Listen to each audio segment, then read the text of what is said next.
Welcome, everyone.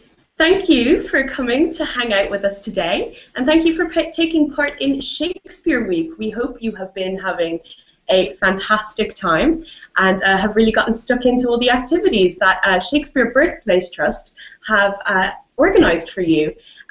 We just want to say a massive thank you to them for making all of this possible. So today, I'm from the Shakespeare Schools Festival. My name is Eilish, and we are joined by a very special guest at the Shakespeare Schools Festival headquarters here in London. So we will speak a little bit more about the actual festival in just a little while. But first of all, I would like to introduce Chris. So Chris Grace founded the Shakespeare Schools Festival in 2000, and before this he worked in Wales for many years in television. So he is actually, in fact, the man behind some very famous TV shows such as Super Ted and Fireman Sam. And today he is here to talk to us about Shakespeare, the animated tales, which he produced back in the 1990s. So we are delighted to have him here with us to share some of the stories behind these wonderful animations. So thank you, Chris, for joining us. So over the last few weeks, we've had some wonderful questions coming in from all of you wonderful students. So Chris, let's go ahead and get started. So our first question came in from Jamie, who is 10. Thank you, Jamie. And he would like to know what the inspiration was for the animated Shakespeares. So how did this project come about? Hi, Jamie. Thank you for the question. It came about because I had a real problem with Shakespeare when I was at school. I found it too long, I found the language too difficult, and I never performed it at school. And I wanted some medium that could make it accessible. And because I'd worked in animation, I knew that animation could do something really special in that way and make it accessible. Not just in the UK, not just in Britain, but also internationally. So that's why we started. Great, lovely. So, I mean, I guess, why exactly was it that you chose animation to tell these stories? Well, when you do things in what's called live action, that is, as we are now, it takes much longer. In animation, you can tell a story very, very quickly. And we had to tell this story, abridge it from every play from 3 hours down to 30 minutes, and then tell that story very, very quickly. So you can show in just 1 or 2 or 3 seconds, depict a character that might take scenes or acts to do if you did it in the theatre. So we chose animation. Again, it meant that it had what's called a long shelf life, that it wouldn't just be shown once, it could be shown in 10 years' time and in 20 years' time. And in fact, the BBC is still showing the series, it's still available, it's still being shown in different parts of the world, and that's 20 years later. So that was the main reason that you could actually tell that story accessibly and very easily within 30 minutes. Fantastic. Thank you, Chris. So Ellen, who is 12, has asked, how long did it take you to make each animation? Ellen, it's a long, long time. Would you believe it takes at least 2 years? The first time what you're doing is you've got to do the voice track. You do the voices ahead of the animation. Then that takes about 6 months to write the scripts, to abridge the scripts, to record the voices. Then it takes about a year to actually do the animation. And in one particular film, it was Hamlet, the cast, the animators in Moscow would not shave their beards or cut their hair until that film was finished. So every time I went out to see them, they had more beards, longer hair, and by the end I barely recognized them. But they chopped it all off when the film was finished in about a year, and then there's what's called the post-production, when you edit and you dub and so on. So the whole film was each film, and there were 12 of them over 4 years. Each film was taking about 2 years. Great. So that is really interesting. And one thing that we've had a few questions about are the puppets, which are used in films like The Tempest, for example. We've had a question come in that asks, what happened to all the puppets when all of the animations were finished? Well, it wasn't just the puppets. I mean, there were 3 styles of animation. There was a sort of traditional animation, which is called drawn or cell animation, like the traditional Disney films. Then you've got there was another form of animation, which was oil on glass, which is a painterly type of style. You look at Hamlet or Richard III, you can see that's a sort of paint. And then the third version, as you say, with Taming the Shrew and Tempest, Winter's Tale, was a puppet. Now, I've got a puppet here. And this is Malvolio. You can see his yellow stockings here. He's looking very, very pleased with himself. And he moves, if you can see, he moves just as we move. So he's got joints, and his fingers move, his arms move, his legs move, and so on. And with his head also moves. And with the mouth, they used to put different heads on it. So they'd take this head off, put another head on, or this jaw here would drop. So this is model animation. If any of you know Nick Park's work, Creature Comforts, or some of the Wallace and Gromit, they're the same animation. It's called stop frame animation. And amazingly, it is very intricate. So you mustn't move this too much. Otherwise, it goes all jerky like this. And they could only animate 3 or 4 seconds a day. That's all it took. That is one of the reasons why it took so long to do every film. When we finished with the puppets, as you can see, I've got one in my hand, and I've got about 20 of these at home. The rest are with different people. In fact, I think the Prince, I'm not sure, Prince of Wales might have one as well, I can't remember. Anyway, there are different things, different puppets in different places. We did keep them. We kept some of the artwork on the drawn animation. We kept some of the sets. But sadly, a lot, over 20 years, has also been lost. But the nice thing about the Malvolio, for instance, is that I relate seeing this figure here to you guys all acting. Some of you will have acted Malvolio, or will be acting Malvolio. And there's a lovely transition from seeing the animation and then going out on the road and watching the puppets, in a way, through you all, coming to life.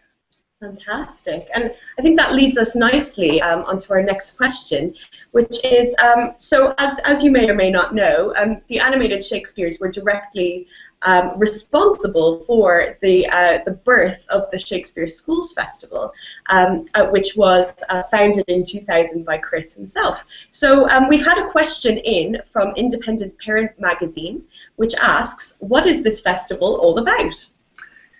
Well, thank you for the question. The idea is that 4 schools a night, and they can be across the sector, a secondary, a special school, a primary school, an independent school, any school can take part, perform one of the half hours that we animated. Now, we've added to those. There were 12. There are now 22 half hours that teachers can choose. And 4 schools a night each choose a different play and perform it in a professional theatre. And that is now across the whole of the UK.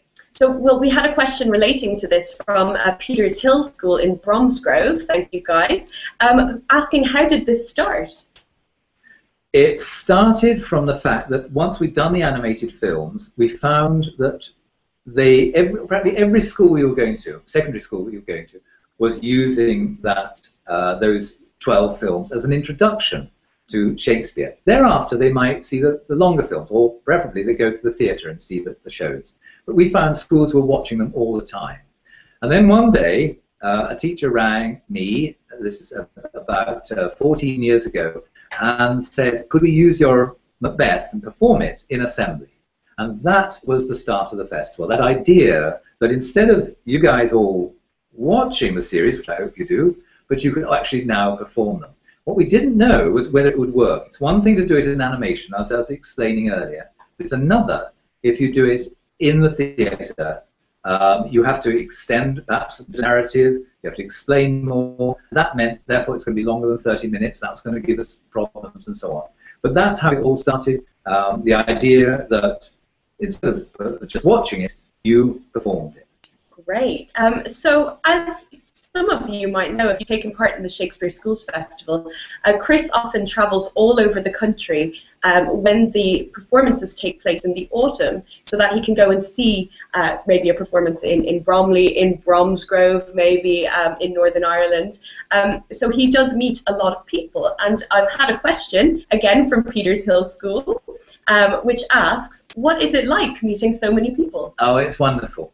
It's just great. I see, as Eilish says, I see about 80 productions. So I go to about 20 different theatres. There are 4 schools in every theatre, 80 productions. And that's about 2,000 of you all performing all over the UK, as Eilish says. And that is in front of around 5,000 people. So although I don't meet everybody, I do get on to stage, I praise those performances, I get to meet some of the actors, and at the end, when I finish, I go out into the reception area of the theatre, and I meet a lot of people who are so proud of what you've done. It's an extraordinary, extraordinary experience. It's something I look forward to every year. It's quite weary going right around the UK, night after night, in a different theatre, in a different bed of breakfast, but I wouldn't trade it for the world. It is so exciting. And that's the effect that it has on you, really, isn't it? That you just really, really enjoy seeing those students stand up there and perform. I think that's right. And I think also I hear from our venue managers and the theatre people there, and how different schools, different students have developed through the day. So they come in the morning, they've done what's called a technical rehearsal, which is with all the lights and stop-start and just trying to get everything right technically. Then they do a dress rehearsal in front of another school. Then they watch somebody else's dress rehearsal and they think, oh, maybe we could do this better. And their director and everybody is saying, what about this? How about changing that? Maybe you need to be quicker on this, and so on.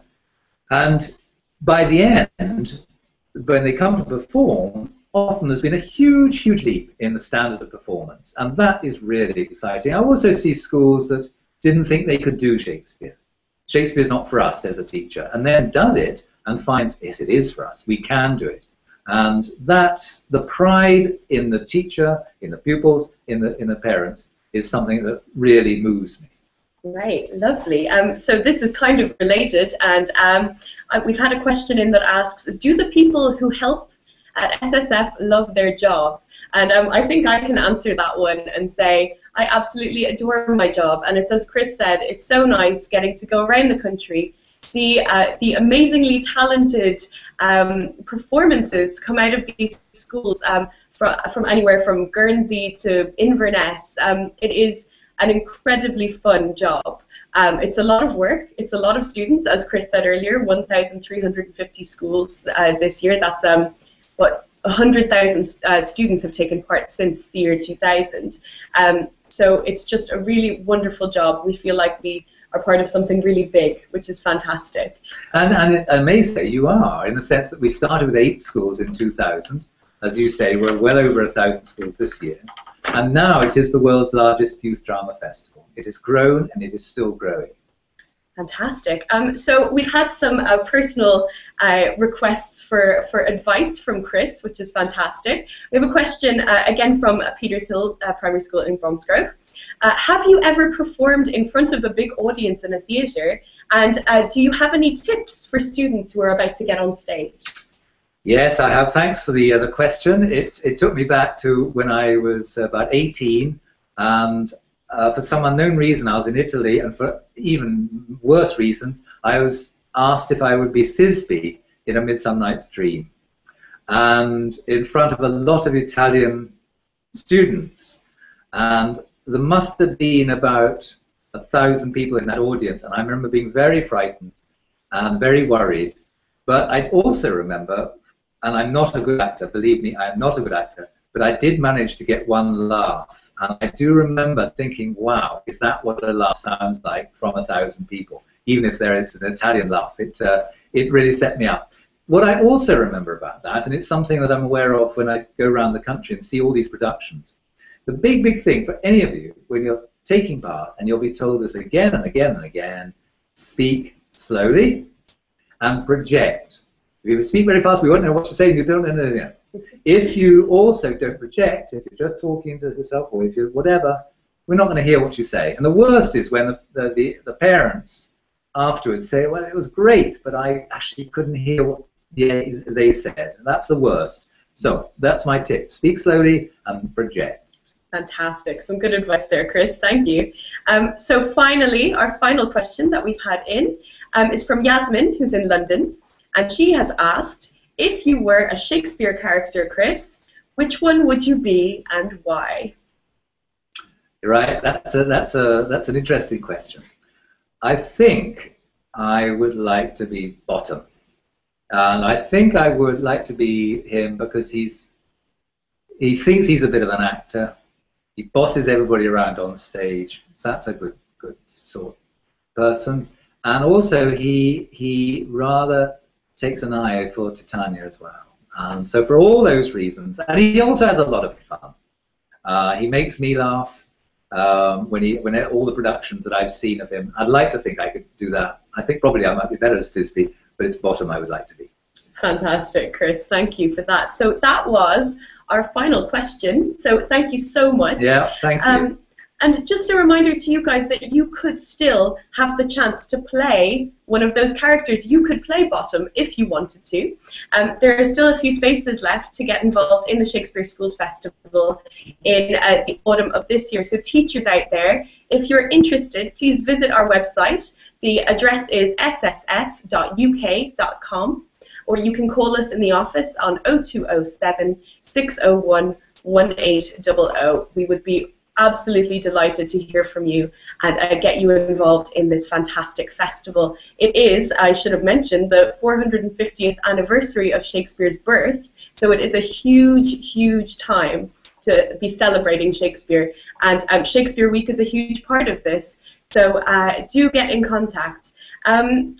Finally, if you can't get involved this year, be sure to go and support some of your local schools who are getting involved. I know that they would love to have you there in the audience, a supportive group, and then you might want to get involved next year. But do give us a call and look for more information on our website, which is ssf.uk.com. And actually, finally, we have had a challenge come through from Philip Pullman, and this is for Shakespeare Week. He has asked schools taking part in Shakespeare Week to come up with a creative response to a speech from The Tempest, and this is the speech that begins, "Be not afeard, the isle is full of noises," and he's asked you to come up with ways to respond to this speech. It might be a song, it might be a dance, it might be a painting, it might be a recipe, it can be anything that you like, but we would love to see what you come up with. We've had a few through already to our website, so you can go and see those. We've had a song composed, a video, so if you just visit www.ssf.uk.com/Shakespeare Week, you can see what some of those schools have been doing, and hopefully you will enjoy those. So that is it from us. Thank you so much for your questions and for getting involved in Shakespeare Week. We hope you have a fantastic rest of the week. And thank you to Chris for sharing your wonderful stories. No, and I just want to say thank you, and thank you for participating, and please, please do get involved. Fantastic. Thank you, Chris, and thank you everyone out there. Happy Shakespeare Week. Bye-bye.